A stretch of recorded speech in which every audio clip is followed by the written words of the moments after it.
Hello student, very good morning. Myself Avinav Tiwari from St. Xavier High School, Sidhwapar, Badalganj. And today I am going to start class 8 Science 13 chapter which is Chemical Effect of Current.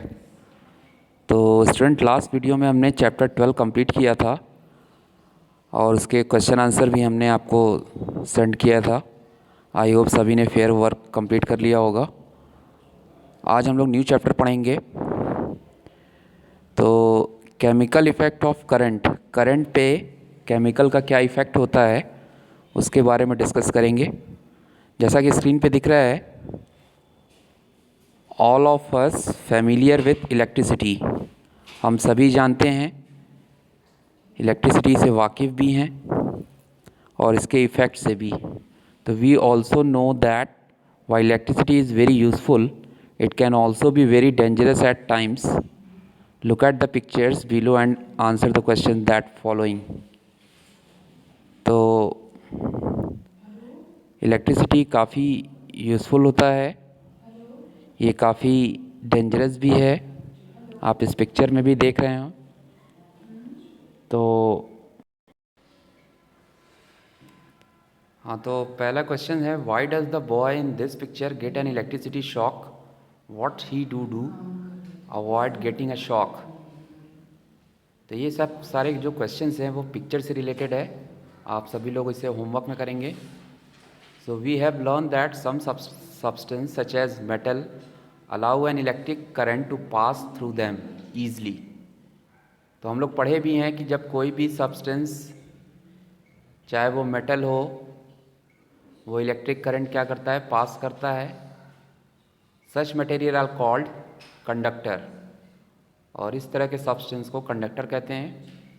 However, in this picture given above, we see that water makes the boy more susceptible to getting an electrical shock. Does this mean electric current can flow through a liquid like water? तो क्या इसका मतलब है कि electric current liquid water में भी flow करता है? In this chapter we will learn that some liquid do allow an electric current to flow through them, and we will learn how this happen. इस चैप्टर में हम पढ़ेंगे कि liquid में इलेक्ट्रिक करंट कैसे फ्लो करता है और उसके फ्लो होने के बाद क्या होता है. We will also learn about the chemical reaction that take place when electric current pass through liquid and how this process is used in many different applications. इसके अलावा हम केमिकल रिएक्शन भी जानेंगे कि किस तरह से लिक्विड वाटर में केमिकल रिएक्शन होता है और बदले में इलेक्ट्रिक करंट पास होता है.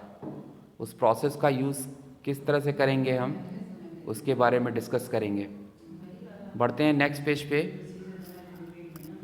अगला टॉपिक है electrical conductivity.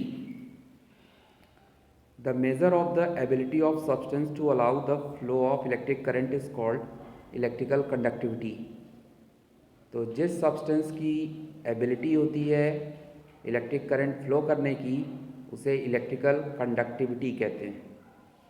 Substance that are good conductor have high electrical conductivity as compare to substance that are poor conductors. तो ऐसे सब्सटेंस जो गुड कंडक्टर होते हैं उनकी इलेक्ट्रिकल कंडक्टिविटी हाई होती है, और जिसकी पुअर कंडक्टर होती है उनकी इलेक्ट्रिकल कंडक्टिविटी लो होती है. जैसे इंसुलेटर. इंसुलेटर क्या है, पुअर कंडक्टर है इलेक्ट्रिसिटी का. Metal such as copper and aluminium have high electrical conductivity while plastic, rubber, wood will have low electrical conductivity. Some liquid but not all good conductor. Let us the electrical conductivity of some common liquid. So electrical conductivity of water की बात करेंगे. Pure water is a bad conductor of electricity. Therefore, technically electrical current will not pass through a sample of completely pure water under normal circumstances. However, the water that we get in our homes is not pure and contain impurity in the form of dissolved salt. Even a small amount of dissolved salt and other impurity present in water will make it good conductor of electricity. This is very useful for important piece of information. बात बिल्कुल clear है कि pure water bad conductor होता है electricity का, और जो घरों में पानी आता है वो काफ़ी इम्प्योरिटी उसमें पाई जाती है, जिसकी वजह से वाटर में आयंस होते हैं, और हम जानते हैं कि इलेक्ट्रिसिटी पैदा करने के लिए आयंस का होना बहुत ज़रूरी है। तो ये बहुत ही यूज़फुल और इम्पॉर्टेंट पीस ऑफ इंफॉर्मेशन मैंने आपको दिया। It tells us that if we come in contact with an electrical appliances through impure water, there is possibility that an electric current will flow. So what do you think will happen if you touch a electrical appliances with wet hand? You run the risk of an electric current flowing through you.